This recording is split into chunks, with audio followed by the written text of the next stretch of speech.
कोण एवढं सुकलंय तुझ्याशी बोलायला कोण जाणे? कोणी नाहीये. घेतल्याशिवायच कसं कळलं कुणाचं आहे ते? हा बरोबर, फोनवर नंबर येतो नाही का? अगं पण बोलायचं नसेल तर ठणकावून सांग की त्याला. कमी सांगू? हा नको आजी.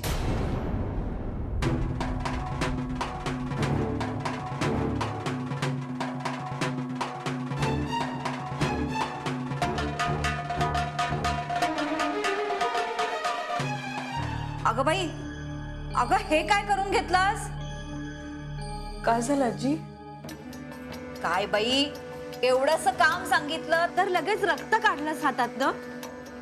दाखवायचं असेल सगळ्यांना. पहा मावशी किती वाईट आहे, हातातनं रक्त येईपर्यंत काम करून घेतलं. काही नाही हो आजी, काही विशेष नाही लागलं, थोडंच आहे. तुझं म्हणजे ना काम कमी आणि नाटकच फार. कोण काय येतायत, रक्त काय येतंय? बरं आजी, ही गोधडे शिवून झाली, मी जाऊ आता. उपकार केलेत हो.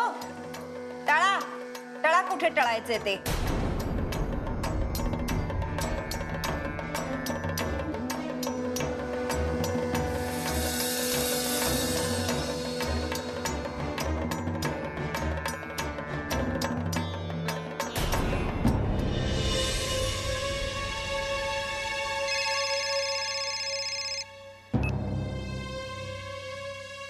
हॅलो कार्तिकी बाई, आहात कुठे?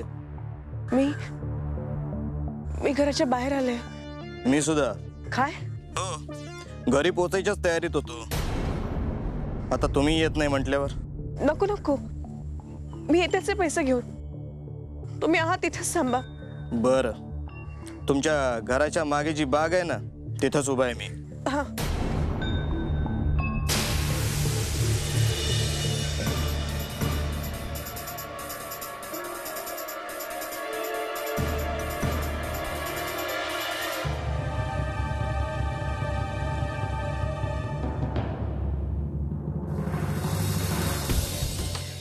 हे घ्या तुमचे पैसे. आता भागली ना तुमची पैशाची ताण. बाई, माणसाची पैशाची ताण कधी भागत नाही, वाढत जाते. आणि आता पैसा आहे, खर्च होणारच. हे पहा, हे खूप पैसे आहेत. हे घ्या आणि आम्हाला सुखाने जगू द्या. आता पुरतं ठीक आहे, पुढचं काय? आणि आपण अन्न खातो तर काय कायमचं पोट भरतं का आपलं? नाही ना. तसंच आहे. ठीक आहे, रंगाराव शेटनं देतो मी पैसे. ते काय करायचं ते करतील.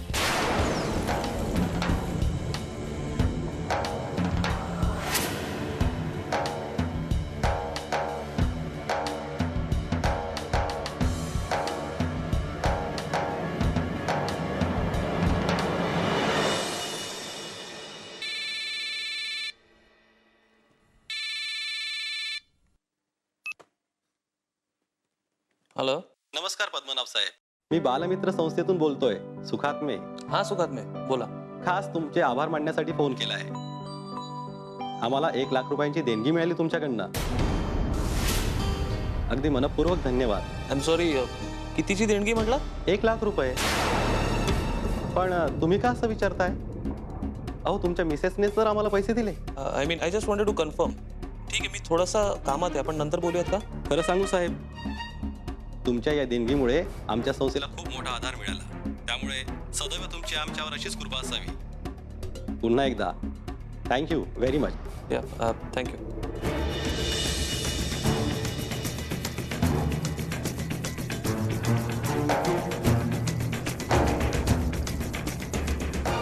एक लाख? मी तर कार्तिकीला 5 लाख म्हटलं होतं, तरी तिने 1 लाख दिले. कार्तिकीलाच विचारायला पाहिजे. कार्तिकी,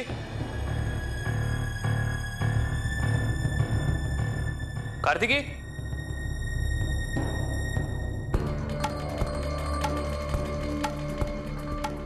कार्तिकी घरात नाहीये. मग गेली कुठे? बाहेर गेल्याचं कोणी सांगितलंही नाही. न सांगता गेली बाहेर. असं नाही करत ते. मंदिरात गेली असेल. मंदिरात. काय का कार्तिकी, कुठे गेली होतीस? हा आणि एवढी टेन्स्ड कायस? काय नाही, मी ठीक आहे. कार्तिकी, मला त्या NGO मधल्या एका माणसाचा फोन आला होता थँक्स म्हणण्यासाठी.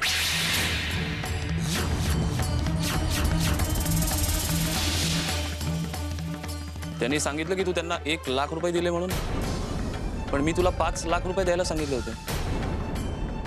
मग काय झालं?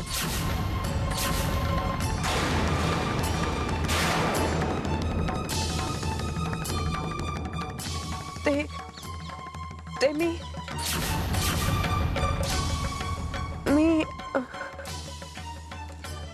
मी ते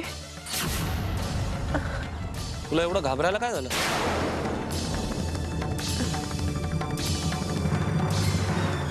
ते मी 4 संस्थांना दिले. विचार केला, एकाच संस्थेला फायदा होण्यापेक्षा 4 वेगवेगळ्या संस्थांना व्हावा. Very good Kartiki. मला खात्री होती की तू माझा विश्वासघात नाही करणार. कार्तिकी, मला खरंच तुझा खूप अभिमान आहे. प्लीज माझं ऐका, मला घरातून बाहेर काढू नका. माझा नाईलाज होता, मला घरातून बाहेर नका काढू. प्लीज माझं ऐका, मला घरातून बाहेर काढू नका. प्लीज मला सोडा, प्लीज.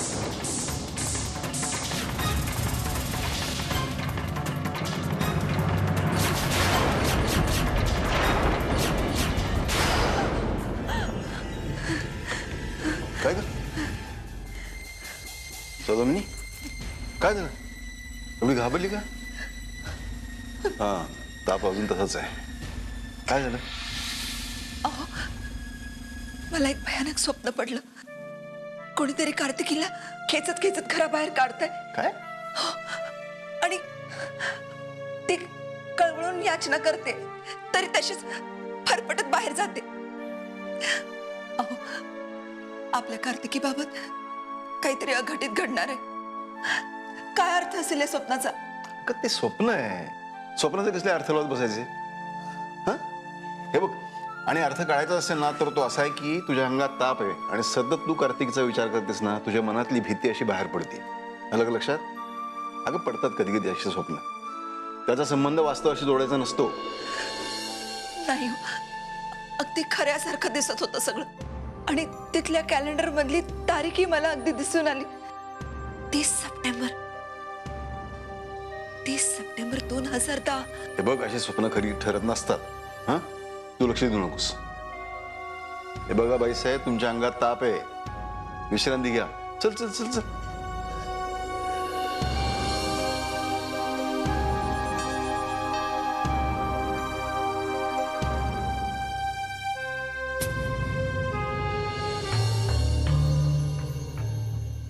शेट 4 लाख 4 लाख आहेत 4 लाख आहेत 4 लाख आहेत. म्हणजे आता सोन्याची अंडी देणारी कोंबडी आपली झाली, आपल्या मालकीची झाली. मानलं? त्या कार्तिकेला मानलं. घराच्या बाहेर राहून पण तिने 4 लाख रुपये मॅनेज केली. 4 लाख. याचा अर्थ ते आता आपल्याला हवे तेवढे पैसे देऊ शकते. पण हे पैसे त्याला द्यायला उशीर केला नाही. जाऊ दे, उशीर तर उशीर, पैसे मिळाले महत्वाचे. 4 लाख मिळाले तर लवकरात लवकर जास्तीत जास्त पैसे तिच्याकडून काढले पाहिजे. पोते एक काम कर, ताबडतोब तिला फोन लाव. तिला सांग रंगराव पाटलाने सांगितले आणखी पैसे पाहिजेत, आणखी पैसे. लाव, फोन लाव.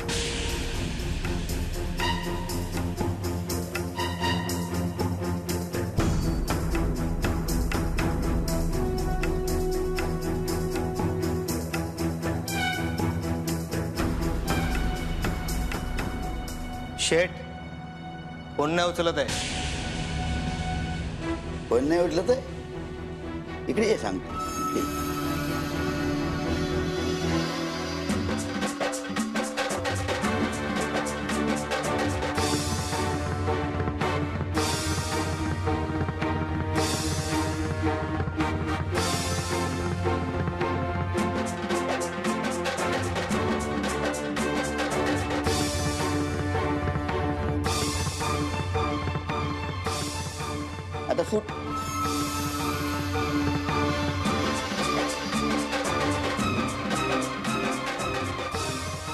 बऱ्याच दिवसांनी पैशाची ऊब मिळाली. आता बरंच काय करता येईल.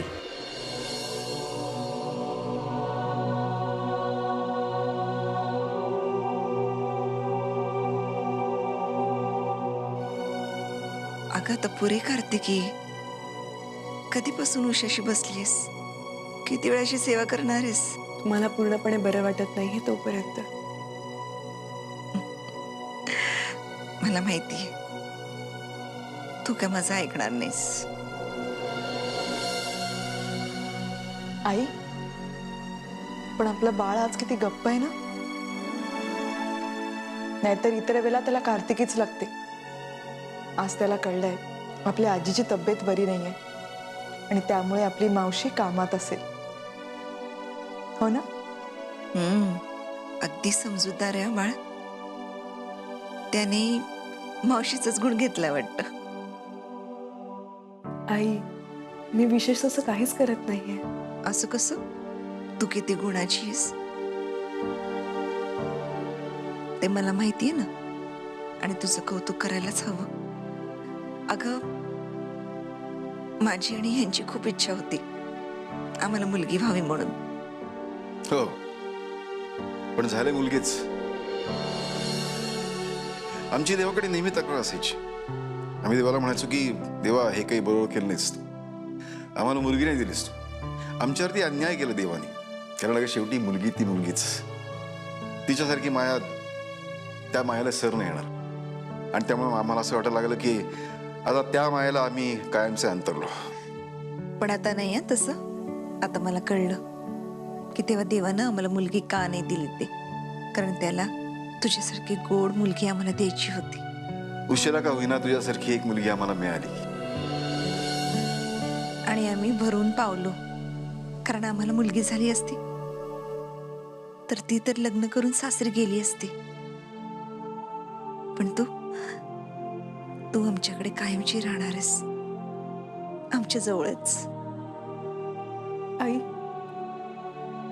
बाबा, तुम्ही किती चांगले आहात.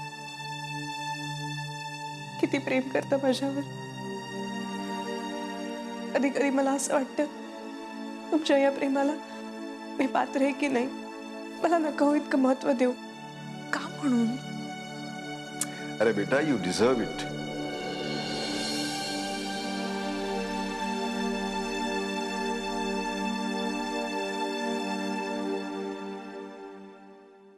अगं, सोन्यालाच सोनं म्हणते मी. उगाच तुझी स्तुती करत नाहीये. एका आईचे मनापासूनचे आशीर्वाद आहेत तुला.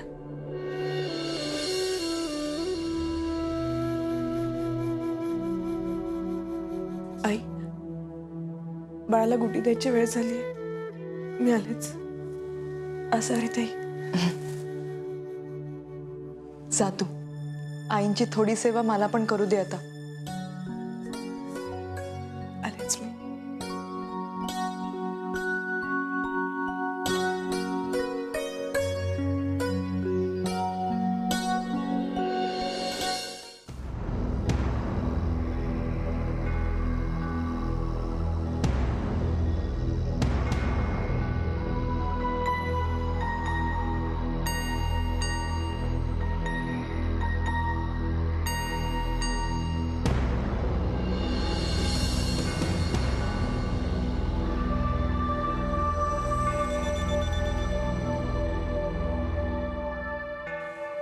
सावळ्या, हे सगळं काय चाललंय रे? माझ्याच बाबतीत असं का घडतंय? हे प्रेम, ही माया, इतका विश्वास मी नाही सहन करू शकत. ही सगळी माणसं माझ्यावर किती प्रेम करतात, किती विश्वास आहे त्यांचा माझ्यावर, आणि मी त्यांचा विश्वासघात करते. खूप घुसमट होते माझी. हे नाही सहन होते सावळ्या. असं वाटतंय हे सगळं थांबवावं, सरळ उठावं आणि जे काही खरं खरं आहे ते सरळ सांगून मोकळं व्हावं. पण त्याचबरोबर भीतीही वाटते, हे जर घरच्यांना कळलं तर ते किती तिरस्कार करतील माझं. त्यांचा तिरस्कार मी सहनच नाही करू शकणार. मन घट्ट करू तू, तेही सहन करायला मी तयार आहे सावळ. पण मग बाळाचं काय? माझ्या बरोबर माझ्या बाळालाही घराबाहेर काढतील ते. बाळाला बाबांच्या प्रेमाला मुकावं लागेल. कुलकर्णी त्यांच्या वारसाला मुकते. बाळासाठी तरी मला गप्प बसावं लागणार.